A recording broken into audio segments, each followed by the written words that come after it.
Hello, everybody. Pastor Andy here. Welcome to Making It Simple. Coming to you this morning.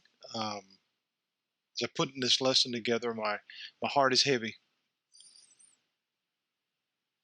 and I'm going to tell you why. I want to go back to what we've been talking about. The conversation that Jesus has been having with those that were listening, and later we would see here in this passage that we've been studying that he was in the synagogue in this town. He had a captive audience. He was trying to get people to hear the truth.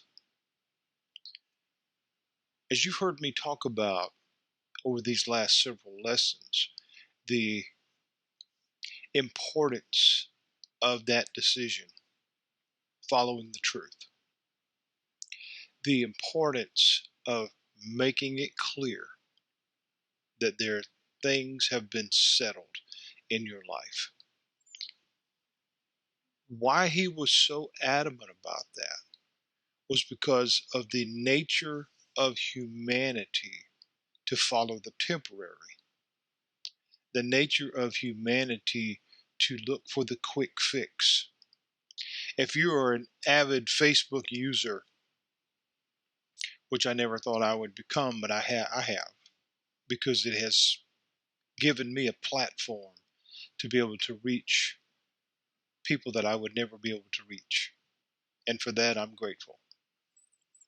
Just hearing the reports of people who've changed their hearts or given their hearts to Christ is the greatest reward you could get. But back to my point, if you're an avid user, you will begin to see the ads. You will begin to see all the marketing schemes and gimmicks, if you will, about hey, just do this and you'll make $8,000 a week, or all these different things. And it's all nonsense. But for every one person that signs up and gives that person $150 or $20 or whatever it is, somebody's getting over. It's not a right or a wrong issue in the sense of desiring to do better by any means. That again, as part of our nature, we want to do better. Unfortunately, in the process of that, many get taken advantage of. But the concept, the idea of doing better, is certainly not an unusual thing. Here's the problem.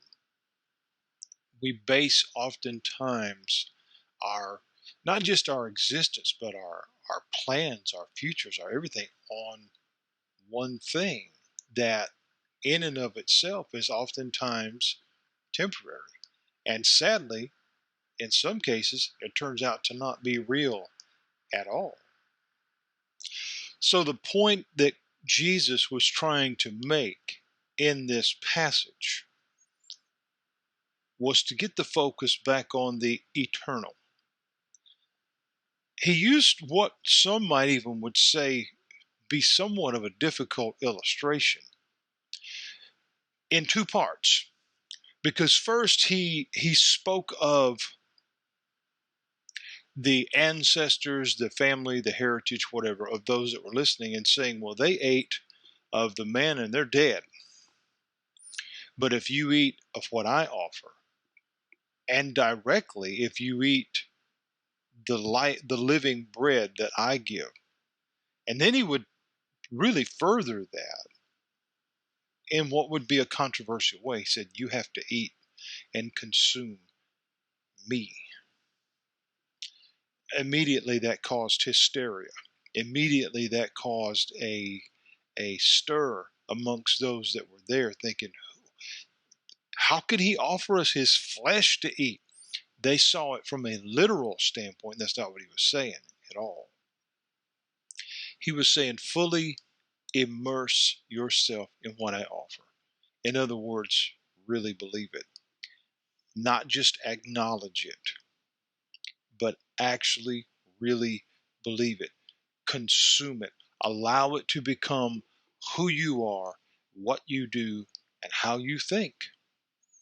Allow it to change your life so that you see things in a better perspective, so that you see things in long term versus short term. Because as most of us know, while quick fixes sometimes seems to be what we need to get us to one spot to the other, the donut tire that they oftentimes had, maybe still do, in an automobile, the little bitty tire, just enough to get you off the road. Friends, that is not designed to continue to ride around on for 2 months. It's made for 50 miles. It tells you that clearly on the side of the tire. Now, certainly some push that and take it a little bit longer, but it's not meant to continue on. It is meant to get you to the next place, to get it actually fixed. Oftentimes, the things that happen and go forth in this life are just that. They're temporary. They're the donut tire. They're not made for long term.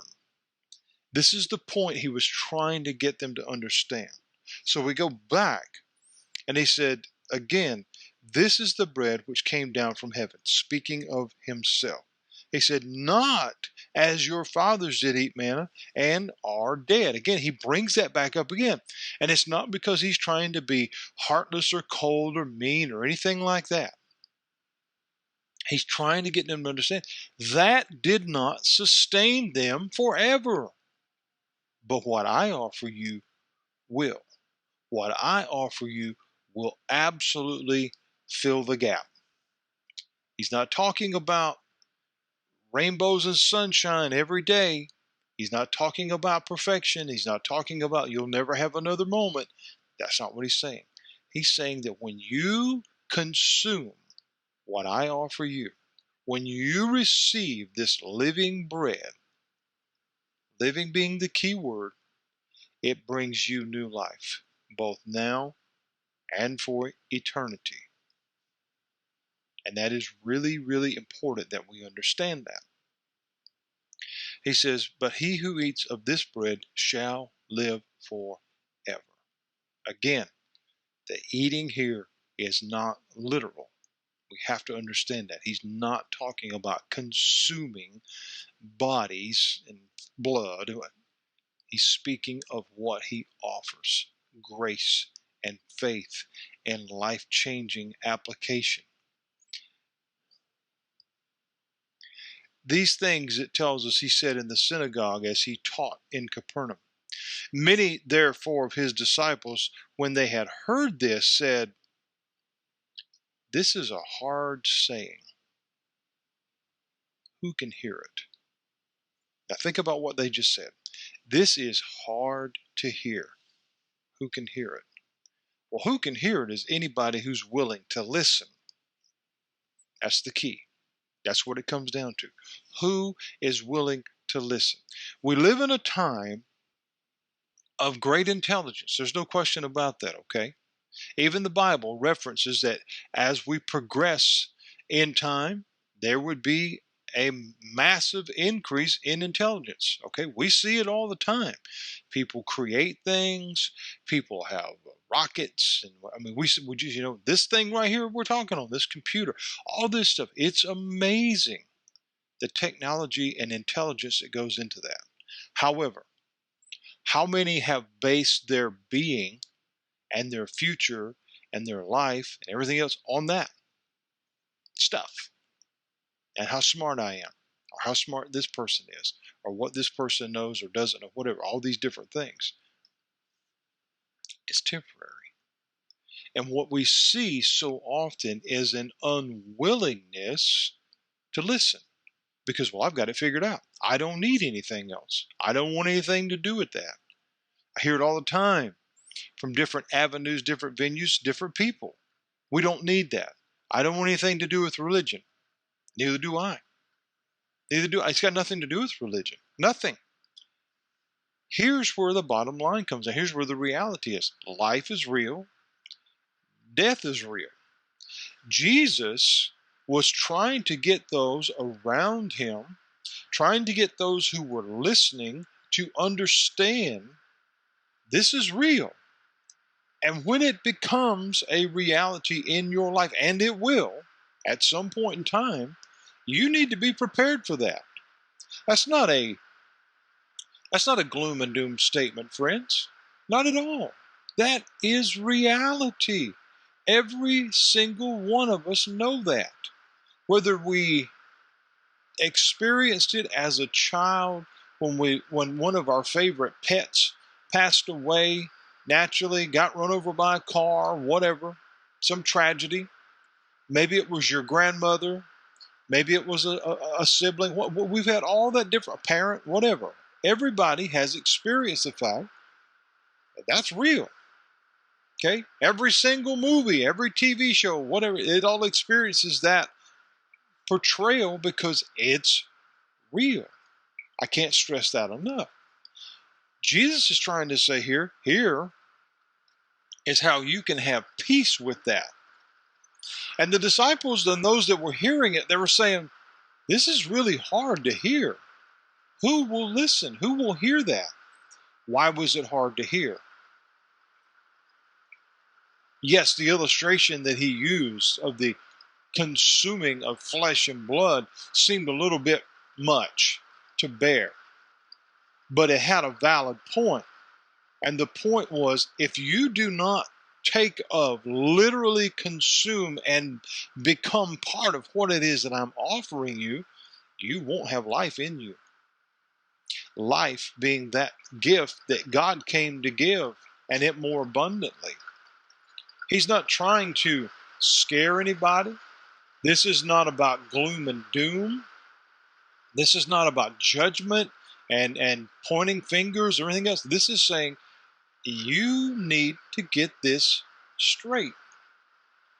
Typically, in this life, when one thinks about getting their affairs in order, it's about making arrangements at the funeral home or having a will and all those kind of things.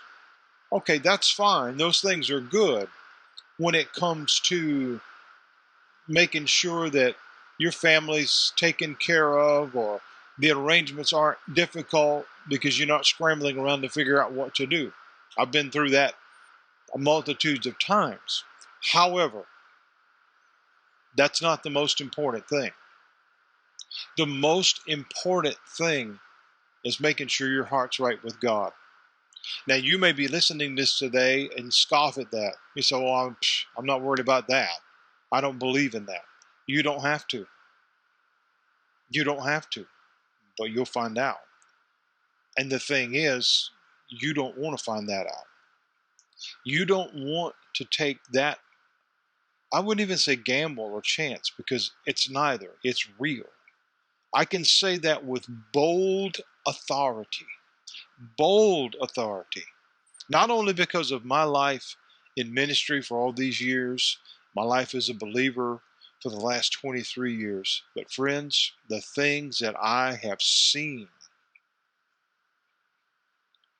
not only the lives changed, but the actual, it's hard to even explain. I'm just telling you, it's real. You cannot believe it if you don't want to. Jesus says that. You don't have to believe it if you don't want to. But if you don't take of what I offer you, there will be no life in you. He does not say you will not continue to live. It's just the address is different. All of us have experienced this in life. In the last several months, including yesterday, it's become a very real reality to me. Most of you know, 3 months ago, I lost my sister. She promised me that she had settled things and that it was right. And I live with that every day, that she made that promise, that everything's good. And she went on to her eternal reward. She took of the living bread. Yesterday, one of my very, very closest friends, someone that I just admire and just really love, a real brother, didn't wake up. Didn't wake up. Couldn't believe it. It was a gut punch call, one of those you do not want to get. Here's where, as difficult as the grief is and the sadness is of that loss, here's the comfort in that. He knew. He had taken this living bread. We talked about it all the time. In fact, we had a national broadcast that we do every Sunday night to tell everybody, over 1 million people that listen to what we do. Just that alone in the last week saw over 20 people respond to that message. Now you may say, oh, 20 people. That's 20 people. 20 people that prior to that may not have had a walk with Christ that said, yeah, you know what, I need to think about that. I need to get that right. The conversation we had a couple of days ago, my friend Al and I, he was so concerned about people coming to know Jesus. It was his heart. It was his passion. It wasn't any fame or celebrity that he had had in this life. He said, man, there's just nothing more important right now. He and I both know a lot of guys from different walks of life, regardless of the industry or the business, that aren't ready. And we see people pass away all the time that aren't ready. This lesson today has certainly encapsulated these last few verses in this discussion that Jesus is having about the living bread. But I want to implore you, if you listen to what I do, and I put these out on a daily basis, barring different circumstances, as I shared in written word yesterday, I just couldn't do it yesterday. And honestly, it's very hard right now. But it's important. It's important that we understand the nature and truth of this message. And it is my heart. I just pray that somebody today, when you hear this, you'll say, you know what, I need to go back and listen to this, because not only can I see some obviously passion and emotion in this speaker, but there's something I've never really thought about, the temporary versus the eternal. It's what you really need to settle. Careers are great, families are great, aspirations are great. I have nothing against any of that. I think it's all wonderful. But it will end. And that's not negative. That's real. The question is, how will it end? Not when. You don't know. Not how in the sense of the manner. Doesn't matter. The fact is that it will. Whether you go to sleep and don't wake up, like my friend did, whether you have cancer, like my sister did. The reality of it is, this life is temporary. The next one is eternal. Are you ready for that? Are you ready for that? How you do it is exactly what we're talking about here in John chapter 6. Take of the living bread. Come to know Jesus. It'll change your life forever. As I shared in written form yesterday, I'll share today verbally. If you don't know what that means, if you think that's some kind of religious act or some simple wording that you just blurt out and you don't understand it and it doesn't make any sense to you, just as I said, this is really hard to hear, contact me. I'll help you. I'll explain it to you in a way that, like, oh, wow, I never thought about that. And I'm not saying because I'm the greatest teacher and speaker in the world, but friends, I get down to the reality of it. I don't put any religious spin on it. I don't put a denomination on it. I don't put anything on it but what it is, the truth. I hope you have an awesome day, and I really hope you give this some thought. I'll be back tomorrow with the next portion of this conversation and where it goes from here after this teaching and what it left, what the impression was that it left with, and the life-changing message that continues on through this book of John. God bless you. I hope you have an awesome day. Thanks for your thoughts and prayers.